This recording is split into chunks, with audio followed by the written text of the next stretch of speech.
আর তার দেহ এত ভারী হয়ে গেছে যে নাড়ানো যাচ্ছে না। এ সময় ভিতরে গোসলের কাজে নিয়োজিত অন্য একজন নারী বেরিয়ে এসে একই কথা জানালেন। আমি বললাম, যেভাবে হোক গোসল দেওয়ার কাজ আপনি করুন।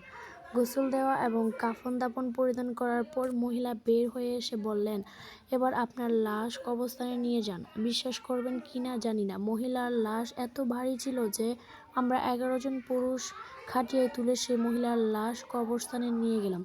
মিশরে কবর করা হয় কামরার মতো। সেই কবর হয় অনেক গভীর। সিঁড়ি দিয়ে সে কবরের লাশ নামানো হয়।